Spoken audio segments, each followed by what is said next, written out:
Here with another countdown to the Cup, Joaquin Jaime with Caleb Keller. And Caleb will go ahead and take a look at a couple proven handicapping angles that have worked out well at Santa Anita. One, particularly down the hill on the turf course, and two, in the Breeders' Cup turf.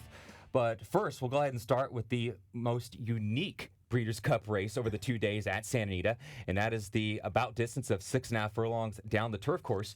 You really want to pay attention to runners that have had prior success over it. Such a unique setup there coming down the hill. And, I mean, look no further than the last 2 years. Misdirection. She was obviously a hill specialist, one of the best female horses we've ever seen coming down the hill. And even California Flag and Desert Code, who had won a couple years past, they both had success. So, in terms of looking at it this year, I think you have to look at Ambitious Brew and Home Run Kitten, both coming out of the Grade 3 Eddie D. They both have a turn of foot. They both fit the style very well. They both had proven success over the turf course. And also, I think it's interesting, a European jockey has never won the turf sprint down the hill, and Frankie Dettori is going to take the mount there on No Nay Never. No Nay Never was in hand and in command there at Keeneland, the Woodford. He was giant. He actually had been working with Judy the Beauty in the morning. No Nay Never, lightly raced, comes in sharp, but Frankie Dettori will get the mount there from the outside. We'll have to negotiate a trip as well. You mentioned that Ambitious Brew, 3 for 4 down the hill. Home Run Kitten, undefeated going down the hill, 2 for 2 for David Hoffman's. And then you also have Sweet Swap, who we have not seen in over 6 months. He's had quite a bit of success going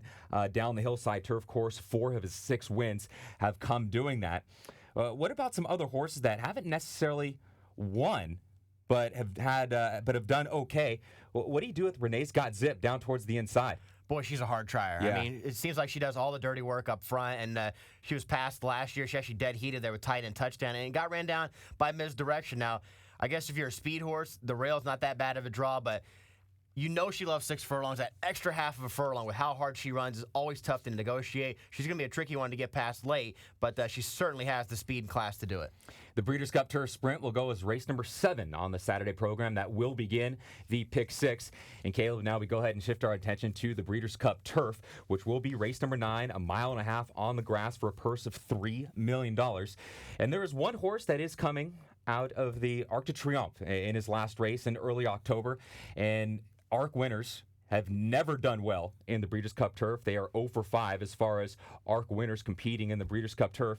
But it's a different story for those horses that have been up the track a little bit. It is kind of interesting. It seems like there's a dividing line. I mean, let's look at the last few also-rans that have come from the ARC to win the Breeders' Cup Turf. They finished 5th, 4th, 3rd, and 9th.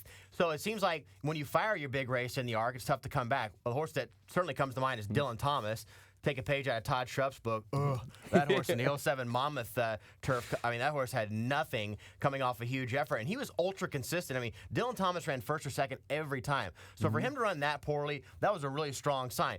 Now with Flintshire this year, even though he didn't win, he ran a giant 2nd behind Trev. So my concerns are he ran a great race. The 2 starts before that, he got bet very heavily and wasn't able to deliver. So the morning line favorite in the turf, I've got quite a few questions about there with Flintshire, and I think that recent history would back that up.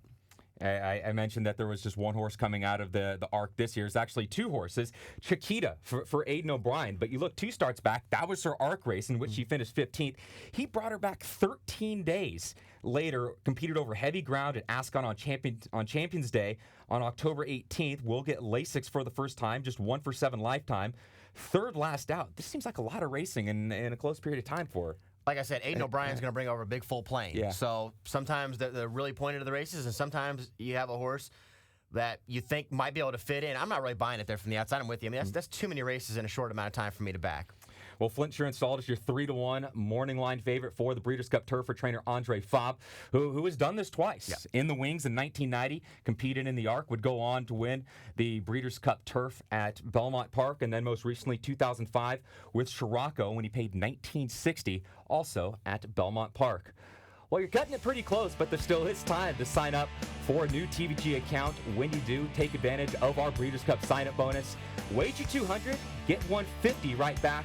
All the details at TVG, 4NJ Bets, and PABets.com.